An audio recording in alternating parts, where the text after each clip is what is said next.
عمرك وقفتي قدام المراية وسولتي راسك علاش أنا؟ علاش فاش كيكون الضغط في الخدمة كيجيو عندي أنا؟ علاش فاش شي حد كيبغي يفرغ غضايبو كيختارني أنا؟ وعلاش نهار كتوزع المكافآت كينساوني أنا؟ الجواب بسيط ولكن قاصح، حيت أنت هو الحيط القصير. اليوم غنتغوصوا في هذا المثل المغربي الشعبي وغادي نفهموا علاش الطيبة ديالك تقدر تكون هي أكبر عدو ليك إلا ما عرفتيش تسيرها. بكري المغاربة فاش كانوا كيبنيو السور ديال الجردة ولا الدار، كان العلو ديال الحيط هو اللي كيحدد شكون يقدر يدخل. الحيط العالي اللي فيه الشوك ولا الزجاج من الفوق كيعطي الهيبة، بنادم كيدوز من حداه وكيدور وجهه. ولكن الحيط القصير كان هو الضحية، أي واحد بغى يختصر الطريق كينقز عليه، الدراري الصغار كيرسموا فيه واللي عنده شي الزبل كيلوحوا موراه. المثل جا من هاد الملاحظة الذكية، الحاجة اللي ما عندهاش علو كيحميها كتولي مستباحة للجميع. وهكذا تحول المثل من عالم البني الواقع المعاملات البشرية. هاد المثل ما تقالش باش نوليو قبيحين، بل تقال باش نوليو واعيين. الحكمة من وراه هي وضع الحدود، تقال لينا باش نفهموا باللي البشر بطبعهم إلا من رحم ربي كيميلوا للاستقواء على الطرف اللي كيبان لهم مسالم بزاف. تقال باش يحذرنا باللي السكات ماشي ديما علامة الرضا، أحياناً كيكون هو السلم اللي كينقزوا عليه الناس باش يوصلوا لمصالحهم على كتافك.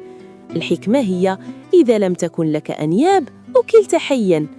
المعنى العميق للحيط القصير هو غياب الردع. فاش كنقولوا فلان حيطو قصير كنعنيو باللي تلفى عليه التجرة، هو داك الموظف اللي كياخد بريمة صغيرة ويسكت، فاش كيجيو الأزمات هو اللي كيسهر، وفاش كتجي الترقية كياخدها ولد فلان.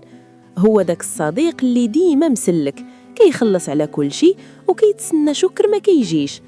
المعنى بحقيقي هو انت اللي كتعطي للناس الكتالوج، يعني دليل الاستعمال ديالك.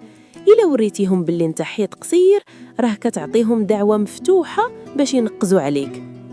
في العمل المدير كيشوف الموظف الدرويش هو اللي يعطيه تمارة ديال السبت والحد، حيت عارف باللي ما غيقولش لا. هاد الموظف كيولي هو سلة المهملات ديال أخطاء الآخرين. في العلاقات شريك الحياة اللي كيتنازل ديما كيوصل لمرحلة كيولي الطرف الآخر كياخد تمازلات كحق مكتسب ماشي كجميل. في التجارة مول المحل اللي كيبان ساهل كيجيو عنده الناس يتقداو بالكريدي وما يخلصوش، بينما الحانوت اللي مولاه واعر كيخلصوه كاش وبالابتسامة. في الزنقة حتى في السياقة، إلا كنتي حيط قصير وما كتحميش بلاصتك كل شي غيقطع عليك الطريق ويحقرك.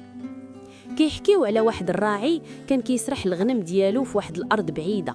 هذا الراعي كان درويش لدرجة أن ديابة المنطقة ما بقاوش كيخافوا منه. في الأول كانوا كياكلوا ليه نعجة في الشهر، ومن بعد ولاو كياكلوها قدام عينيه وهو كيشوف. واحد النهار تلاقى مع شي شيخ حكيم، حكى ليه الراعي همه. قال ليه الحكيم الديب ما كياكلش الغنم اللي موراها سبع، كياكل الغنم اللي موراها خيال حيط قصير. الراعي فهم المعنى.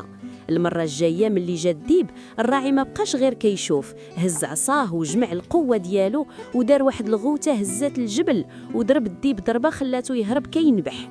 من داك النهار حتى ديب ما بقى قرب لديك الغنم، ماشي حيت الراعي ولا مجرم، ولكن حيت علا الحيط وبين باللي كاين فرق بين الطيبة وبين الضعف.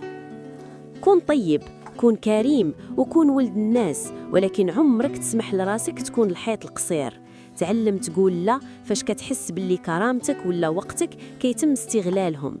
علي الحيط بالاحترام وبالشخصية القوية وبالمطالبة بالحقوق ديالك، حيت اللي ما كيحترمش راسو ما كينتظرش من الناس يحترموه.